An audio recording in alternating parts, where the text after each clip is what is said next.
Welcome back to Unfiltered Faith Podcast. This is your host, Meredith Foster, and today I'm here with a very special guest, Riley Sewell. Yeah, nailed it.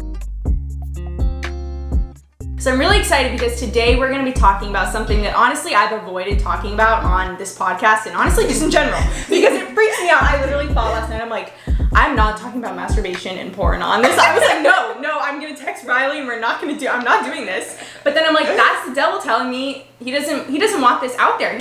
I was exposed to pornography when I was very young. I was probably in first grade. And I don't even remember how I found it. I think when I first started thinking about sex, my mind immediately went to what I saw in pornography, and that's how I viewed it. Because that was my first exposure to it. Wow. And there's something called the first interpretation theory, and it's the idea that you form 80% of your opinion on something the first time you see it.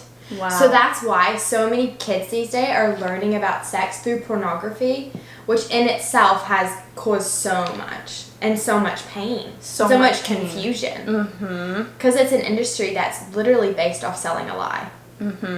And we see it now today with the sex trafficking. It's, most of the porn that is being consumed is people that are being trafficked. It's something that's not talked about, and I think even like in church it's not talked about because it's people have so much guilt and shame over if they've watched it or they know someone. It's just no one wants to talk about it. It's kind of like an uncomfortable thing, but we're here to shed light on it and make you feel not alone. And if you're struggling or you've experienced this growing up, like it's not, you don't have to feel bad about it. Like I used to too. I had so much guilt. I was like, I'm an awful person because I have watched this, and I like would get so, what's the word? I would feel so shameful about it. And shame accelerates the pain cycle. So like whenever we experience shame after doing something, it almost like accelerates our pain attached to that even more so.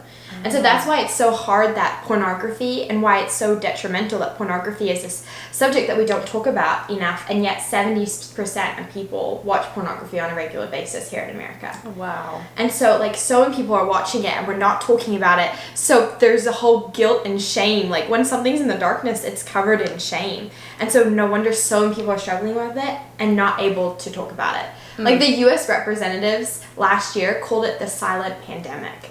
Okay, so Riley, when was the first time you experienced or you learned about sex? Great question. So I was 12 and my mom took me away on this weekend. She kept calling it the weekend and I'm like, what is this? And the singer. yeah, it's it. Well, I'm gonna meet him. No. And so my mom sat me down one night and we had just like been adventuring and like hiking all day, and then she sits me down and all of a sudden is like, honey, there's some things I want to teach you. And I'm like, okay. And she tells me about puberty and how my body will change and masturbation and sex. And when I heard about sex, and she told me exactly what it was, she was like, the penis goes inside the vagina, and I was like, okay, because I had no idea. Like, I was just completely ignorant. Like, I went to this really innocent Christian school, and so there was no talk about it. Yeah. So I was like, whoa. So my response to that was, this is the most beautiful thing I have ever heard of. And to this day, I stand by that. I think sex is one of the most beautiful things that God ever created and offered to us. I really agree with that, honestly. Yeah. I mean, what Satan does way. Yeah.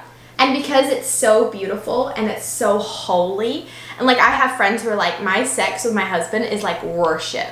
And I'm like, dang. Our world is so overly sexualized. Like even, did you see that thing on Netflix? They released like this movie, I think it's getting taken down, called Cuties, and it's basically showing these girls that are like 11 years old in these like short skirts twerking, and it's like sexualizing these young girls. And it just it breaks my heart because it's our younger generation is already exposed to so much, and this is like encouraging that. And if something is highly accessible and highly available, it's therefore not seen as valuable. And so, like, sex for us is something that so many people could. If I wanted to, I could walk out to the street or swipe right on Tinder and have sex tonight. And that's the thing, is it's 100 years ago, it wasn't like that. Yeah. We live in a sex-obsessed world where sex is, like, the undercurrent of so many things. But music videos, TV, like everything. Think about it. It's crazy. It's everywhere. It's one click away. It's on billboards. And so that's why holy sex in marriage is just not as common these days, because people can get sex elsewhere and right now, tonight. And people don't, which I didn't realize this until like 2 years ago, that sex, you form a soul tie with that person. It's not just a physical act. It is like a spiritual, your soul is connecting with that person. Releases something called, I'm not sure, I may screw the word up, but oxytocin. Yeah, that's right. And it's the same chemical that a mother and a baby has. That bonding chemical when like a baby is like nursing from its mother. Like that's the same sort of like deep, intimate chemical that is being released during sex. And like no wonder we are bonded when we have sex. Yeah. I wrote a journal about pornography, and so then all of a sudden all my DMs started blowing up with girls and guys who are saying they were struggling with it. And one thing I would always tell people is like, the reason behind you wanting to watch pornography is a really beautiful reason. Like it's you wanting to be satisfied and sexually satisfied, which is something God put in you and something God gave you. And that's a gift. And the enemy is taking it and twisting it. Yeah. Like I always talk about how like pornography prostitutes real love, because it takes something and then it twists it so it then becomes inauthentic. Like we said, like when you're watching pornography, a lot of it has human trafficking. We don't know what's going on behind the scenes. And it's like taking something and twisting it and making it less authentic. Less so far from what real love is. And I remember this Pope once said that the problem with pornography is it's not that it shows too much, it's that it shows too little. Yeah. And I love that idea, because it's something, like sometimes someone told me once that porn is like the new version of love. Like it's easier, it's right there, and I was like, it's like convenient. Yeah. To get that like quick fix. Click. It's not, and you get your happy shot. That's what some people call it. Like you orgasm. Well, we all desire to be intimate. Like that's our core. Like we want to be intimate in our relationships, and so there's reasons why we go to certain things to fill that desire. Because God put it there. And it's hard and more expensive to get the real love, because like let's say a great example is, I feel like pornography is like fast food. It has little nutrition. It's easy to access. You just drive in and you get it. But then for us, our bodies and our souls and our mind want like the steak and the 4-course meal, but that takes time and it takes a price. It requires sacrifice. And patience. Yeah. I love that about the fast food. And then after you eat the fast food, you feel terrible. you're like, oh, I wish I didn't eat that. It doesn't help your soul. It doesn't help anything in there. Your organs are like, please stop. Which also is like, I remember one time when I watched pornography and I finished and I was like, I finished and I felt so guilty, and I thought to myself, you know what? I've never once like done this and thought, oh my goodness, I feel amazing about myself.